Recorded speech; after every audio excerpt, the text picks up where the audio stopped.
Hello friends, welcome to लक्ष्य academy Indore. तो आज के इस वीडियो क्लास में हम हमारे हिंदी विषय को आगे बढ़ाते हुए टॉपिक विशेषण पर चर्चा जारी रखेंगे। जैसा कि इस विशेषण टॉपिक पर हम 3 वीडियो क्लास कर चुके हैं, जिसमें हमने विशेषण के 3 प्रकार यानी संख्यावाचक विशेषण, परिमाणवाचक विशेषण और सार्वनामिक विशेषण पर चर्चा की। उम्मीद करता हूं आपने देखा होगा। आज के इस वीडियो क्लास में हम विशेषण के चौथे प्रकार यानी गुणवाचक विशेषण की बात करेंगे। तो स्टार्ट करते हैं। गुणवाचक विशेषण, जैसा कि इसके नाम में लिखा है गुणवाचक, मगर ऐसा जरूरी नहीं है कि यह व्यक्ति या वस्तुओं के गुण बताए। ये गुण के अलावा अवगुण भी बताएगा, यानी दोष भी बताएगा। और गुण और अवगुण को यदि छोड़ दें तो दुनिया भर की कई चीजें इसमें शामिल होती है इस विशेषण में। जैसे ये कलर भी बताता है, ठीक है, अवस्था भी बताता है, आकार भी बताता है, प्रकार भी बताता है, स्वाद भी बताता है, गंध भी बताता है। तो जितनी भी चीजें मैं बोल रहा हूं इन सबको हम 4 या 5-6 हेडिंग में कवर करने की कोशिश करेंगे। आप इसको देखते चलेंगे। पहली हेडिंग हम दे रहे हैं गुण और दोष की। गुण या दोष, दुनिया में जितने भी गुण हैं या दोष हैं आप सभी शब्दों को इसमें रखेंगे। फॉर एग्जाम्पल सच्चा, सच्चा इंसान, सच्चा व्यक्ति, ठीक है। इसके आगे लिखता हूं झूठा, झूठा इंसान। इसके आगे लिखता हूं सरल व्यक्ति, सरल व्यक्तित्व, ठीक है। इसके आगे लिखता हूं दोषी, दोषी अवगुण है। अपराधी, अपराधी व्यक्ति, उसने बोला अपराधी व्यक्ति तो क्या मानेंगे, अवगुण है, ठीक है। ईमानदार गुण है, ईमानदार इसी में आएगा। तो बेईमान भी इसी में आएगा, बेईमान व्यापारी, बेईमान व्यापारी, ठीक है। इसके अलावा क्या क्या आ सकता है, ईमानदार, बेईमान, सच्चरित्र, सच्चरित्र, सज्जन, सज्जन व्यक्ति, सज्जन, दुर्जन, सज्जन का उल्टा दुर्जन, दुर्जन भी इसी में आएगा। इसके अलावा पापी, पापी व्यक्ति, ठीक है। जितने भी गुण हो या अवगुण हो, गुण हो या अवगुण हो, जैसे सुशील, सुशील किसी का नाम भी हो सकता है, सुशील किसी का नाम भी हो सकता है और सुशील एक गुण भी होता है, याद होगा आपको, सुना होगा आपने, ठीक है। एक वीर, वीर पुरुष आप बोलते हैं।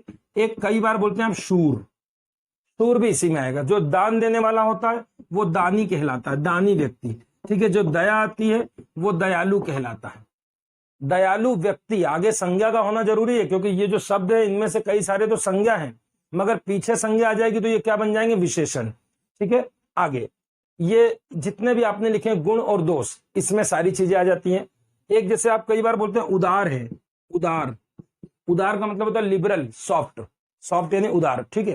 एक होता है आपका दुष्ट, दुष्ट तो मैंने लिख दिया है, दुष्ट लिख लेना नहीं लिखा हो तो, दुष्ट। ये सारे शब्द जो गुण और अवगुण के अंतर्गत माने जाते हैं।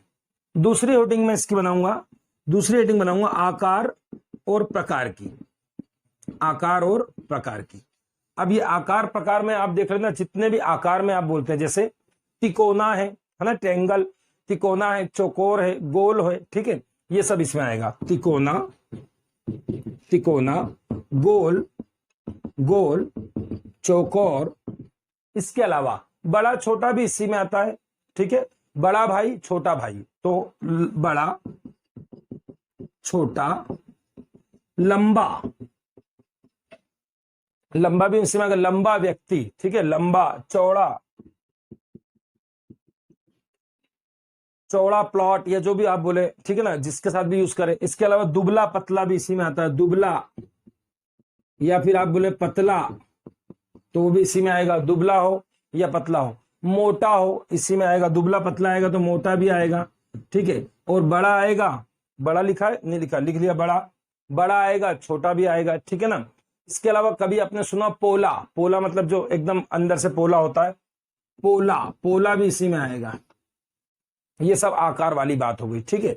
और यदि हम बोले टेढ़ा, टेढ़ा मतलब एक तो सीधा होता है, एक सीधा यहां भी हो सकता है, सीधा व्यक्ति, ठीक है, गुण में हो सकता है। और एक सीधा यहां भी हो सकता है, सीधी लाइन या सीधी सड़क, या जो भी बोले आप, सीधा, टेढ़ा, सीधा लिखेंगे तो टेढ़ा भी लिखेंगे। उसके बाद नुकीला, नुकीला, ठीक है। ये सारी चीजें आकार और प्रकार में जाएंगी। ये 2 हेडिंग बनाई है मैंने, गुण और दोष की, और सेकंड काय की बनाई है, आकार और प्रकार की। अब आप इसका स्क्रीनशॉट ले लीजिए ताकि मैं तीसरी हेडिंग बनाता हूं इसकी। तो तीसरी हेडिंग हम बनाएंगे इसकी रंग की, रंग यानी कलर, ठीक है, कलर की जितने भी कलर होंगे सब इसी में जाएंगे। अभी तक आप पढ़ रहे थे लाल घोड़ा, ठीक है ना, व्हाइट, ब्लैक, ग्रीन, ब्लू, जितना भी आप लिखते हैं तो कलर लिखने की जरूरत नहीं है, आप सब जानते हैं लाल, हरा, नीला, XYZ, कोई सा भी कलर, कोई सा भी रंग हो तो ये काय में जाएगा, रंग में जाएगा। इसके अलावा कुछ चीजें जो आपसे गलती हो सकती है, सफेद आएगा तो भी इसी में जाएगा, ठीक है। धुंधला आएगा, धुंधले बादल या धुंधला चेहरा, मुझे धुंधला चेहरा, ठीक है, याद है, तो ये धुंधला भी इसी में आएगा। इसके अलावा रंग में ही आ जाएगा चमकीला, चमकीला जिसको आप ब्राइटनेस बोलते हैं, चमकीला भी इसी में आ जाएगा, ठीक है। और इसके अलावा गोरा, गोरा, गोरा जैसे अंग्रेजों को बोलते थे गोरे लोग, तो गोरे या गोरा शब्द भी किस में आएगा, रंग में आ जाएगा। गोरा आ जाएगा, चमकीला आ जाएगा, धुंधला आ जाएगा। ये सारे शब्द, जितने भी शब्द कलर से रिलेटेड है, सब के सब इसमें आएंगे। चमकीला भी आ जाएगा। अब बात करते हैं हम अगली हेडिंग, रंग की बना ली, अगली हेडिंग बनाएंगे स्पर्श की प्लस गंध की, एक साथ ही रख देते दो को। अब आप जितनी चीजों को टच करके देखते हैं, स्पर्श करके, तो क्या क्या बोल सकते हैं, आप बोलते हैं ना कोमल है, ठीक है, तो कोमल है। अब यहां पर ये याद रखेंगे, कोमल किसी लड़की का नाम भी हो सकता है, वहां पर व्यक्तिवाचक संज्ञा होगा, वो तो आपको वाक्य पढ़ के समझ में आएगा। कोमल, खुरदुरा, खुरदरा। इसके अलावा चिकना या चिकनी, जैसे आपने गाने में सुना था चिकनी चमेली, तो चमेली की क्या विशेषता है कि वो चिकनी है, तो लिख दिया चिकना, चिकना, कोमल, खुरदरा, चिकना, मुलायम, मुलायम लकड़ी, ठीक है, मुलायम लकड़ी, मगर मुलायम सिंह यादव आ जाएंगे तो व्यक्तिवाचक संज्ञा है ना, समाजवादी पार्टी। कोमल, खुरदुरा, चिकना, मुलायम। इसके अलावा आप क्या क्या लिखेंगे, एक और लिखते हैं आप इसमें, कई बार आपने देखा होगा स्पर्श में आप बोलते हैं नरम, नरम नहीं लिखा इसमें, तो नरम भी इसमें, नरम, कड़क जिसको आप बोलते हैं, कड़क, हार्ड, कठोर, ठीक है ना, तो कड़क की जगह कठोर लिखेंगे। नरम बोले, कठोर बोले, चिकना बोले, मुलायम बोले, सब कुछ टच करने वाला, ये लिख दिया मैंने, टच करने वाला। और टच करने वाले में एक और आएगा मखमली, मखमली, ठीक है, मखमल का जो होता है। इसमें गंध मत लो, आप अगले में ले लो, ठीक है, अगले में, क्योंकि उससे रिलेटेड होगा स्वाद और गंध, स्वाद एंड गंध। इस हेडिंग में क्या क्या जाएगा आपका, जो भी खाने पीने की वस्तुएं हैं, इसमें आप स्वाद कैसे बोलते हैं, कभी आप बोलते हैं मीठा है, कभी खट्टा है, ये सब इसी में जाता है, तो लिख देते हैं मीठा, मीठा, खट्टा। तीखा भी जाएगा, ठीक है, तीखा जाएगा, नमकीन जाएगा, और कई बार बोलते हैं फीका, खाना फीका है, तो फीका भी इसी में जाएगा, लिख देते हैं तीखा, तीखा, नमकीन, नमकीन। कई बार आप बोलते हैं चटपटा खाने का मन है, चटपटा खाना, चटपटा भोजन, चटपटा। कई बार आप बोलते थे फीका है, इसमें तो मजा ही नहीं आ रहा है, ठीक है, चरखा खाना है हमको, फीका। तो जितने भी स्वाद से रिलेटेड शब्द होंगे, सारे शब्द इसी में रखेंगे आप, चाहे नमकीन हो। एक और ध्यान रखना, एक लड़के का नाम भी हो जाता है कई बार मधुर, मधुर किसी व्यक्ति का नाम भी हो सकता है, मगर मधुर का मतलब वास्तव में क्या होता है, मीठा, तो मधुर भी रख देते हैं इसमें, मधुर। ये तो कोई खाने पीने वाली बात। अब गंध की बात करूं तो गंध में क्या होता है, गंध एक न्यूट्रल शब्द है, इसके आगे दो चीजें लगती है, या तो सु लगेगा तो सुगंध बनेगा, और दुर लगेगा तो दुर्गंध बनेगा। सुगंध से सुगंध और दुर से दुर्गंध, ठीक है ना, और ये दोनों दूर, सु, ये सब हम उपसर्ग में पढ़ेंगे, ये उपसर्ग हैं, ठीक है। इसके अलावा जैसे आप बोलते हैं बू, तो कई बार आप गंदी बदबू आती तो आप वहां पर बोलते अरे वहां मत जाओ, वहां तो बू आ रही है, तो बू आ रही है इसका मतलब अच्छी भी हो सकती है और खराब भी हो सकती है, ठीक है ना, क्योंकि बू तो न्यूट्रल है। बू के आगे या तो आप खुश लगाइए तो वो खुशबू बने, या फिर आप बद लगाइए। ये खुश और बद जो मैंने लगाया है ये उर्दू के उपसर्ग है, ये उपसर्ग है, दूर, दुस, निर, निस, ये सब हम उपसर्ग वाले टॉपिक में पढ़ेंगे, आगे टाइम लगेगा इसमें वहां तक पहुंचने में।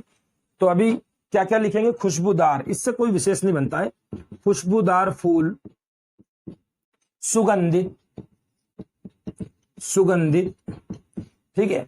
अच्छा, स्वाद में आप जा रहे हैं तो ऐसा भी लिख के आ सकता, स्वादहीन भोजन। स्वादहीन का मतलब उसमें स्वाद है ही नहीं, हीन मतलब मना करता, नेगेटिव है।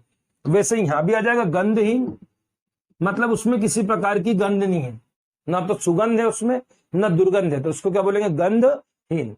तो ये सारी चीजें आ जाएंगी, स्वादहीन, खुशबूदार, दाल लिख दिया मैंने, खुशबूदार, बदबूदार, बदबूदार स्थान, खुशबूदार फूल, सुगंधित फूल, ठीक है ना।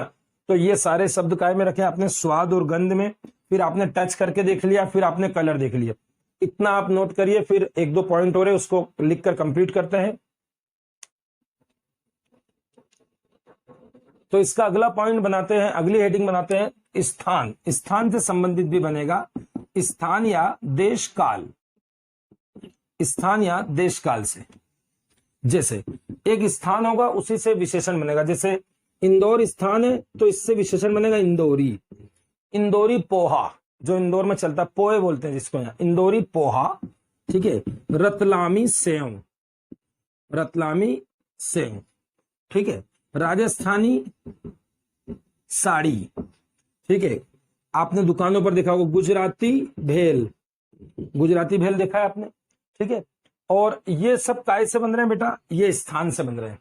और एक बात बता दें, कुछ किताबों में विशेषण के 5 भेद दिए रहते हैं, वो गलत है। विशेषण के केवल 4 भेद हैं, क्योंकि वो जो 5वां भेद देते हैं उसमें ये सारे नाम रखते हैं। बोलते हैं स्थान से बनेगा तो संबंधवाचक नाम से देते हैं।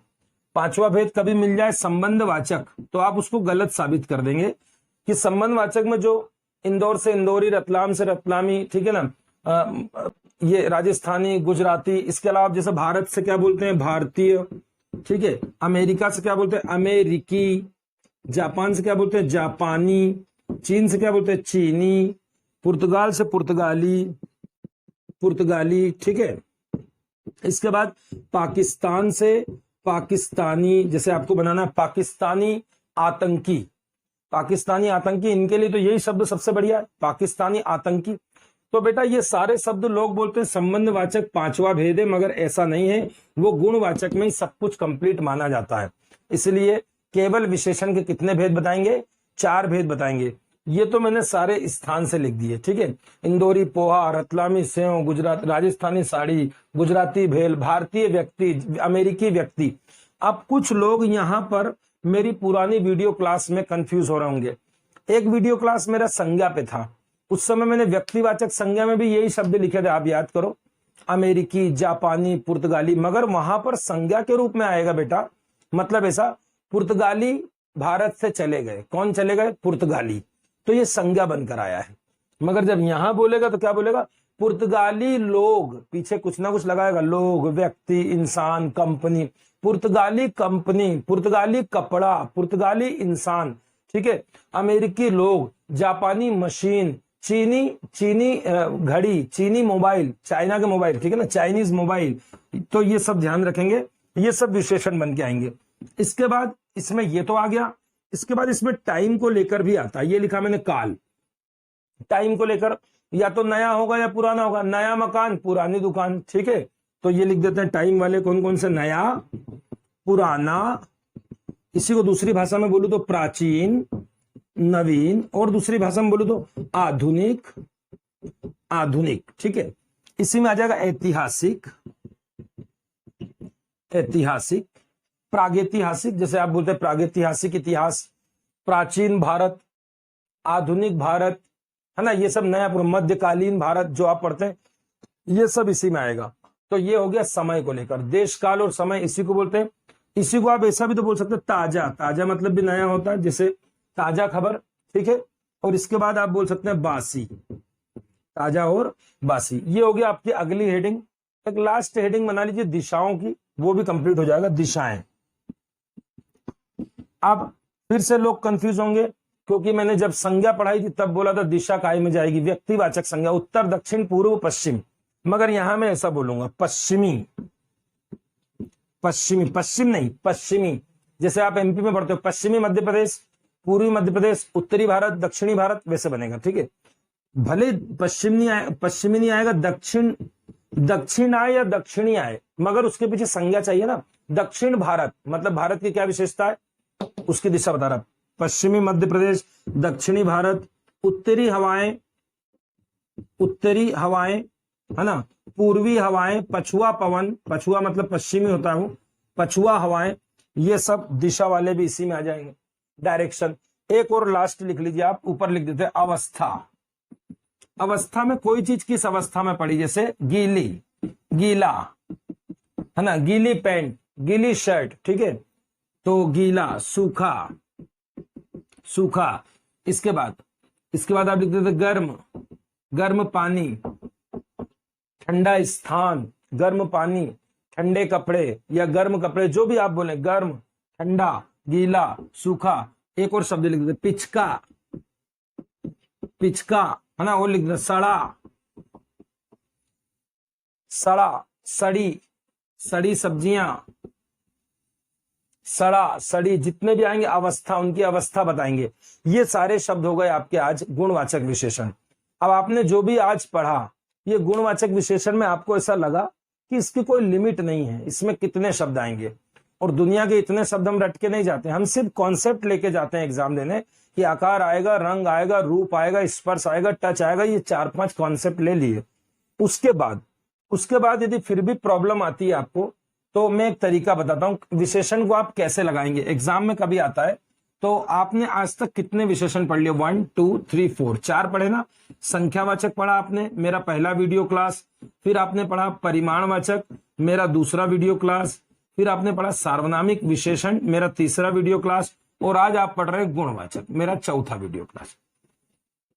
इसको मैंने इसीलिए इस सीक्वेंस में पढ़ाया था कि मैं गुणवाचक लास्ट में रखूंगा, और मैंने लास्ट में पढ़ाया आपको। देखिए, कभी एग्जाम में कोई ऐसा क्वेश्चन आ जाए जिसको आप पहचान ही नहीं पा रहे, पहली बात तो चारों वीडियो क्लास के बाद इंडिया में कोई सा भी एग्जाम हो, आपका कोई सा भी नया शब्द तो आएगा ही नहीं, जो मैंने पढ़ाया उससे बाहर कोई शब्द जाएगा नहीं। फिर भी मान लो इस दुनिया में कुछ भी हो जाता है, अचानक कोई नया आ गया, आप जजमेंट कैसे लगाएंगे, ठीक है, पकड़ेंगे कैसे? तो भाई सबसे पहले आप इसको चेक किया करो कि वो सार्वनामिक विशेषण तो नहीं है, क्योंकि सार्वनामिक विशेषण चेक हो जाएगा क्योंकि उसमें सर्वनाम के शब्द आएंगे, यह, वह, इस, उस, ये, वो, है ना। तो सबसे पहले इसको देखो, यदि ये नहीं होगा तो फिर आप इन दोनों को चेक किया करो, इन दोनों को चेक किया करो कि क्वांटिटी बता रहा है कि नंबर से 1 2 3 4, या फिर ये तो सिंपल ही दिख जाएंगे, या फिर क्वांटिटी। जब ये दोनों नहीं हो और कोई नया शब्द हो जिसको आप नहीं सुने हो, कभी आपने पहली बार आ गया, तो आप उसको आखिरी में रखा करो गुणवाचक में। इसको ऐसे चेक करते हैं, सार्वनामिक है नहीं है, परिमाण और संख्या नहीं है, तो बचा कुचा जो नहीं आ रहा, हमने कभी सुना ही नहीं, तो वो काय में जाएगा गुणवाचक विशेषण में। इसीलिए क्योंकि इसकी कोई लिमिट नहीं होती, इसमें बहुत सारे शब्द होते हैं, मगर जितने भी शब्द होते हैं, मैंने जो हेडिंग बनाई है ना, सिर्फ इन्हीं हेडिंग में आते हैं, दिशा में, स्थान में, अवस्था में। इसके पहले मैंने बताया स्पर्श में, आकार में, प्रकार में, गुण में, दोष में, रंग में, स्वाद में, बस इसी में आता है, ठीक है। तो ये हो गया कंप्लीट, इसको नोट कर लीजिए। अब ये हमारे चारों विशेषण कंप्लीट हो गए, मगर एक छोटी सी बात और सीख लीजिए। एक होती है तुलना करना, तुलना मतलब कंपैरिजन करना, ठीक है। जब कोई दो व्यक्तियों में, अधिक व्यक्तियों में तुलना होती है तो उसी को बोल देते हैं विशेषण की अवस्था। अवस्था मतलब स्टेज, ठीक है, तुलनात्मक अवस्था। तो तुलनात्मक विशेषण अलग से कुछ नहीं बता रहा हूं, तुलनात्मक विशेषण क्या होता है? तुलनात्मक, जब किसी की तुलना की जाए और आपसे पूछेगा विशेषण की अवस्था कितनी होती है, अवस्था, तो आप बोलेंगे विशेषण की 3 अवस्था होती है। आपने इंग्लिश में भी पढ़ा है, मूल अवस्था होती है, दूसरी उत्तरा अवस्था होती है, और तीसरी उत्तमा अवस्था होती है। उत्तम या उत्तमा जो भी लिखे आप, उत्तर अवस्था, उत्तम अवस्था और मूल अवस्था। इंग्लिश में जब आप पढ़ते हैं तो किस टॉपिक के नाम से? डिग्री के नाम से आपने सुना होगा, कंपैरेटिव डिग्री, सुपरलेटिव डिग्री, ये वही है डिग्री, ठीक है। जैसे मूल अवस्था क्या होती है? जब किसी एक व्यक्ति के बारे में कोई गुण बताया जाए, जैसे सुंदर है, सबसे मोहन, सॉरी सबसे नहीं बोलना, मोहन सुंदर है, मोहन सुंदर है। ये आपने मोहन की अकेले की बात की है, मोहन की किसी से कंपैरिजन तो नहीं किया आपने। मगर यहां पर क्या होता है, यहां पर 2 बंदे आते हैं, तो लिखता हूं मोहन, मोहन सोहन से सुंदर है, सोहन से सुंदर है। कितने लोग आए यहां पर? जब 2 लोग आते हैं तो इसको बोलते हैं उत्तरावस्था, ठीक है। और जब 2 से ज्यादा हो जाते हैं तो फिर बोलते हैं उत्तमा अवस्था। तो यहां पर क्या बोलेंगे? मोहन कक्षा में सबसे सुंदर है, सबसे सुंदर है। तो यहां शब्द क्या लिया मैंने? सबसे, ठीक है। और यहां मैंने 2 के लिए कंपेयर किया है, ठीक है। और यहां तो मैंने उसकी अकेले की बात की कि मोहन सुंदर है। तो यहां तो कोई दिक्कत नहीं आएगी, यहां से भी लग जाता है, मोहन से, है ना। मेरी कार तेरी कार से बड़ी है, तो दोनों कार की तुलना हो रही है, की अपेक्षा, दूसरा शब्द भी लगता है की अपेक्षा। मोहन सोहन की अपेक्षा ईमानदार है, के बजाय मोहन सोहन के बजाय श्रेष्ठ है। ठीक है, ऐसे शब्द भी लगते हैं। आपको तो कॉन्सेप्ट पकड़ना है कि दो जने में तुलना हो रही है तो ये। और सबसे, सब में मतलब ऑल मतलब दो से ज्यादा होगा तो उत्तम अवस्था। अब इसको एक चीज और समझिए, इसमें प्रत्यय से बना के देगा वो, जब भी देगा तो इसको याद रखिए, इसमें तर प्रत्यय लगाया जाता है और इसमें तम प्रत्यय लगाया जाता है। ये तर और तम से बनते हैं। जब आप इसको ऐसा लिख रहे हैं सबसे सुंदर, तो आप उसमें यूज करें सबसे, मगर यदि सबसे या सब में यूज नहीं करना है आपको, तो फिर आपको डायरेक्ट बोलना पड़ेगा सुंदरतम। क्या बोलना पड़ेगा? सुंदरतम। तो देखिए कैसे बनता है, जैसे मैंने लिखा सुंदर, तो यहां क्या बनाएंगे? सुंदरतर। भले सुना नहीं हो, बना लेना, सुंदरतर। अब ये तर लगने का मीनिंग ही यही होता है कि यहां पर दो लोगों की तुलना हुई है। ठीक है, मोहन सोहन से सुंदर है, या तो ऐसा लिखो, या मोहन सुंदरतर है। अब तर लगने का मीनिंग अंडरस्टूड होता है कि इसमें दो व्यक्ति है। कितने व्यक्ति है? दो। और यहां पर लिख देंगे मोहन सुंदरतम। जब तम लगाया तो फिर ये सब नहीं लगाना है आपको ऐसा नहीं बोलना मोहन सबसे सुंदरतम है, गलत। मोहन सुंदरतम है, सबसे नहीं लगाएंगे। सबसे लगाएंगे तो उसका मूल रूप यूज करेंगे सुंदर। ठीक है, और सबसे नहीं लगाएंगे तो उसी सुंदर में क्या लिख देंगे? उसी में तम प्रत्यय लगाएंगे। कौन सा प्रत्यय? तम। जैसे दूसरा शब्द ले लेते हैं सरल, तो यहां क्या बना लेंगे? सरल तर लिख लेना आप, सरल तर लिख देता हूं, सरल तर। और यहां क्या बनाएंगे आप? सरलतम, सरलतम। ठीक है, इधर बात करता हूं लघु, लघु यानी छोटा। इधर बात करता हूं लघुत्तर, और इधर क्या बोलेंगे? आप खुद समझदार हैं, लघुत्तम। इधर बनाता हूं श्रेष्ठ, इधर बनाता हूं श्रेष्ठतर, और इधर क्या बनाता हूं? श्रेष्ठतम। तो सिंपल है, कुछ भी नहीं, 3 डिग्री होती है। कभी पूछ सकता है विशेषण की अवस्था कितनी होती है, तो 3 अवस्थाएं होती है, मूल अवस्था, उत्तरावस्था और उत्तमावस्था। और क्या बना सकते हैं? बहुत सारे शब्द बना सकते हैं, मधुर, मधुरतर, मधुरतर और मधुरतम। ठीक है, यह भी बना सकते हैं। इसी प्रकार आप बना सकते हैं कोमल, कोमलतर और कोमलतम। तो ये होती है विशेषण की 3 अवस्था। इसको भी याद रखिएगा, कभी किसी एग्जाम में आता है। ये आपका चौथा वीडियो क्लास था जिसमें विशेषण पूरी तरह से कंप्लीट हुआ। अब इतनी गारंटी है कि आप किसी भी एग्जाम में जाते हैं, आपका विशेषण यदि चारों वीडियो अच्छे से देखे हैं आपने 2-3 बार अच्छे से तेजी में, तो कभी किसी एग्जाम में कोई विशेषण का क्वेश्चन गलत नहीं होगा। और अगला टॉपिक हमारा रहेगा क्रिया, क्योंकि हम विकारी शब्द पढ़ रहे हैं, संज्ञा पढ़ चुके हैं, सर्वनाम पढ़ चुके हैं, आज हम विशेषण भी पढ़ चुके हैं। अब हम पढ़ेंगे क्रिया। जब क्रिया पढ़ लेंगे तो हम चारों विकारी शब्द का एनालिसिस करेंगे, 100 क्वेश्चंस देंगे, उसमें सारे डाउट क्लियर करेंगे। ठीक है, इसके अलावा क्रिया में भी आपको 2 वीडियो क्लास मिलेगी, क्योंकि क्रिया बहुत इंपॉर्टेंट टॉपिक है। उसमें अकर्मक क्रिया, सकर्मक क्रिया, पूर्वकालिक, संयुक्त क्रिया, सहायक क्रिया, क्रियार्थक क्रिया, प्रेरणार्थक क्रिया, नाम धातु क्रिया, कई क्रियाएं होती हैं। उसके बाद हम चारों विकारी शब्द कंप्लीट कर लेंगे। फिर आपको जो भी डाउट हो, आपको किसी भी किताब से कोई डाउट आता है, किसी एग्जाम में कोई आप प्रैक्टिस कर रहे हैं, टेस्ट पेपर लगा रहे हैं, कोई सा भी डाउट आप मुझसे पूछ सकते हैं, कोई सा भी, किसी भी एग्जाम का, किसी भी किताब का, किसी भी लेक्चर का, किसी भी टेस्ट सीरीज का, कोई भी डाउट हिंदी में यदि आपके पास आता है तो आप मुझे डायरेक्ट कमेंट में लिख सकते हैं, व्हाट्सएप नंबर लेके व्हाट्सएप कर सकते हैं। विदिन 24 आवर्स में उसका जवाब विथ प्रमाण के साथ में उसका उत्तर बताऊंगा आपको। ये मेरा ड्यूटी है, कर्तव्य है। तो आज के लिए इतना काफी है। अब आगे हम क्रिया की क्लास में मिलते हैं। धन्यवाद। जय हिंद, जय भारत।